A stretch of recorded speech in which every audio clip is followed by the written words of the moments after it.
Hey guys, this is Broken Forge, here with a review of everyone's favorite grumpy old box on wheels, unless you're a fan of Cup, Masterpiece Ironhide.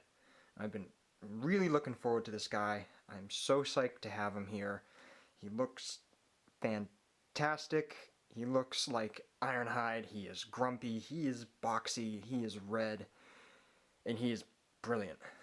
So, before we get too much into him, let's have a look at the box, because some people are into that.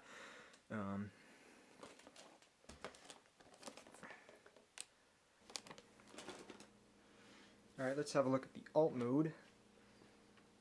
Ironhide is a Nissan Cherry Vanette, which I absolutely love.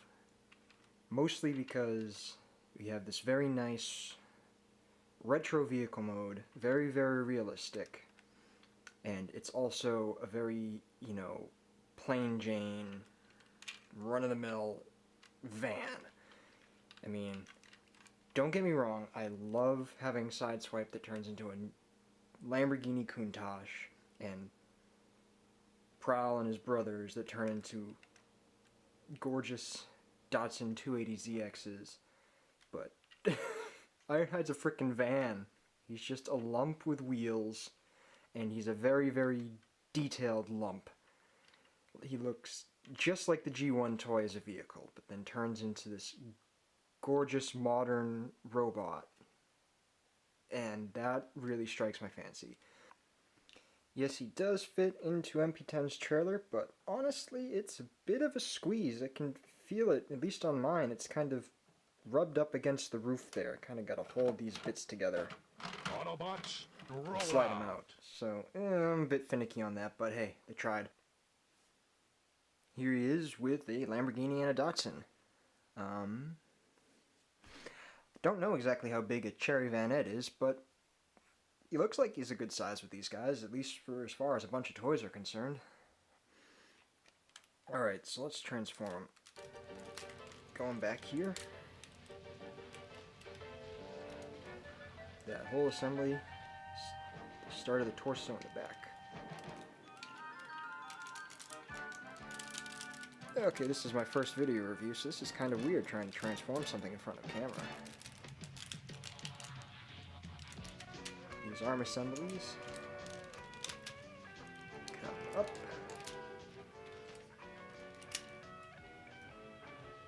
And this shoulder clicks into place. Down here, the wheels on a couple of hinges.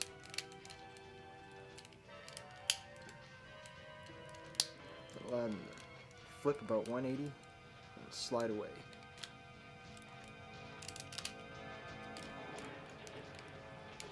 These are also on a set of double hinges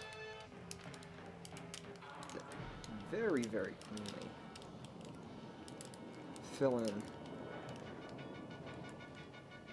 his legs. Again, another set of panels. Flip over and clean up the legs. His feet split.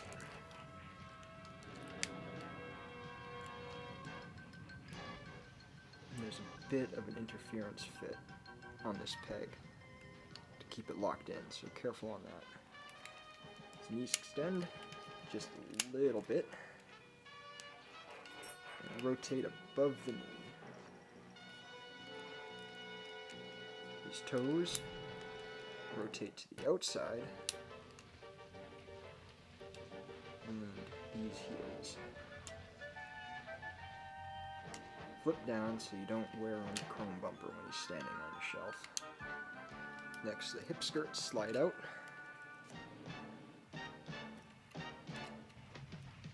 And his hips come down. And you can slide the hip skirts back in and plug the buns of steel into his waist. Now this piece you can fold down like that if you want to, but it doesn't create any interference if you leave it up like that. Now this is what I think is probably the most clever bit, the way all of these chunks of the upper part of the vehicle, front to back, rearrange themselves on a couple of simple hinges to recreate Ironhide's blocky torso. Now, this is kind of tricky the first time because the joints are nice and tight, but after you do it a few times it kind of loosens up. There's an arm in here on this panel, which is also hinged back here, so you have a bit of an accordion out from the torso in vehicle mode that collapses back in and lets everything, you can get the bits lined up just right, and everything slides in ever so nicely. And then I like to collapse these down now to lock the shoulders in place because it kind of helps hold the torso together nicely while you're sliding the front bit up. The front bit just unplugs from down there and pivots up on another arm and locks into his chest. And then what I like to do is, now that this is there, just kind of bring it down a little bit. I think it makes him look a bit more svelte, and you still can see the nice silver there. And then his arms, around, down, they open up, fist comes down, elbow extends, so this back is parallel with the back of the arm, and then it closes it nicely. Could probably focus next time. But it opens up, extends, fist comes out, side panel closes, top panel closes.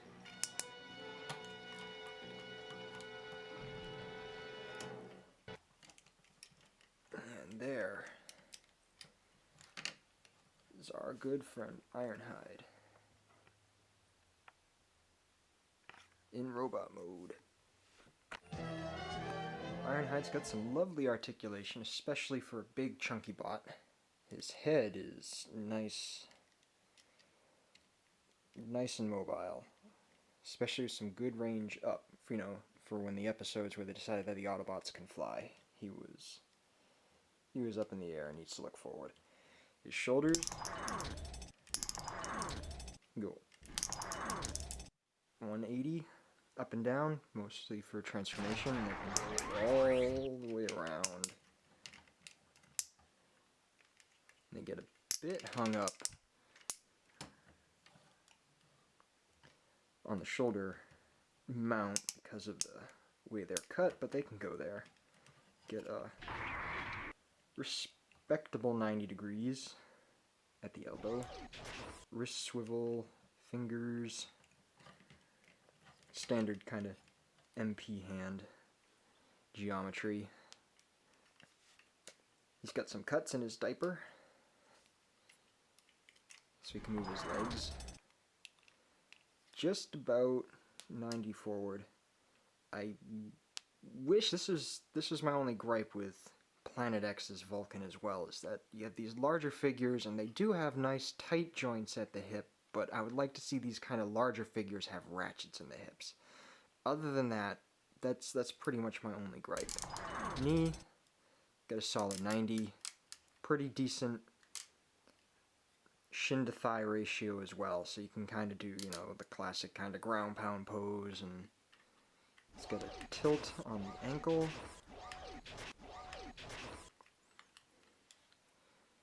Swivel above the knee, swivel in the thigh, bicep swivel, waist. So, standard set of articulated points on this guy. And even though his range isn't the largest range on any of these given joints, they all have just enough, and all the joints are there unimpeded enough that we have a nice, hefty, chunky Ironhide with a pretty solid range of motion. Now Ironhide's got a pretty solid sled of accessories here, including the sled itself, which you probably have already seen as a throwback to the G1 toy, where half the vehicle turned into this operations sled and the other half didn't have a face.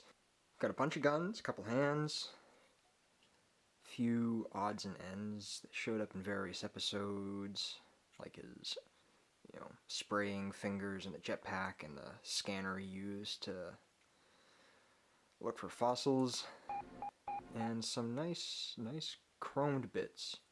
I'm not going to go into each and every single one, but hey, they look nice, and these little bits of exhaust for the jetpack, they remind me a lot of the stuff that comes with like the SH Figure Arts Iron Man figures for when you're flying around. So there's a fun idea. Ironhide can go toe to toe with Tony, see who comes out on top. I'm betting on the giant robot instead of the little robot man. But yeah, some fun bits here. Easy to install. Like his little foam ducts here. You just open up the forearm, flip it around like you're going into vehicle mode. Leaves a little tab, and it plugs on. Nice paint applications on the accessories. Not too many exposed gate marks, Standard nice masterpiece bits. One of my favorite accessories, though, is the alternate face sculpt, and that's not even because of the expression on it, but it's actually because of the gimmick. And that's because he's got an extra little sliding piece here to help you get the face off. So instead of, clawing with your fingers to get the face off and scuff off the paint, you can just push on the back of his Spartan head crest there and ejector face. Nice and easy. Pop the other one on, locks into place. Tired of screaming? Ejector face. Bam. Here he is with some of his buddies from the Ark. You can see both of them kind of come up to about the bottom of his windshield. So, good bit taller. I think he looks nice. I love seeing the size variety in the Masterpiece line, because it's not as exaggerated as between Deluxe and Voyager classes, where you have figures that are twice the size of the others. We have a nice medley of sizes going on. And here he is with Masterpiece Starscream, who Ironhide is almost exactly the same height at the shoulders with. I wasn't expecting him to be quite that tall, or maybe in my mind Starscream was just that much taller, but here they are. Same height just about. Starscream's a little chunkier and his wings go a bit higher, but they're neck and neck. When we first had pictures surface of Masterpiece Ironhide, I was a bit on the fence about him. He seemed a bit wonky in his proportions, and something was just a bit off. But as we got closer and closer to seeing the final product pieces, I got just more excited, and now having him in hand and messing around with him and getting to go through his transformation myself, he has quickly become one of my favorite masterpieces and easily one of my favorite figures in my collection.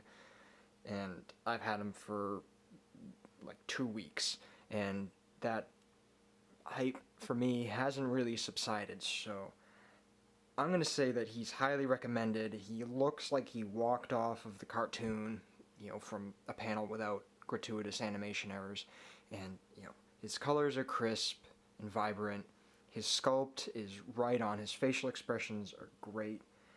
If you haven't gotten your hands on Ironhide yet, I'd recommend trying to do that before he goes out of circulation and prices go up like they tend to with Masterpiece figures. I've been gushing over this guy. He sits on my desk at work, usually as a cherry vanette. And I think he's just fantastic. I mean, it's Ironhide. We finally have a good-looking Ironhide figure. So, hopefully Masterpiece keeps up this momentum that we've gotten from, you know, the renaissance that we got with MP10 and MP12, and the brilliant guys we've had along the way, like Wheeljack and Trax, and definitely Bumblebee. Bumblebee's way up there. But they've just iced the cake quite wonderfully with Ironhide. So Hot Rod 2.0 has some big shoes to fill. So hopefully we'll get our hands on him soon. Can do another video.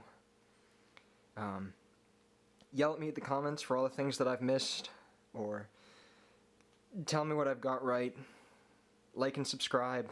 Hopefully we'll see you again soon. Thanks for watching.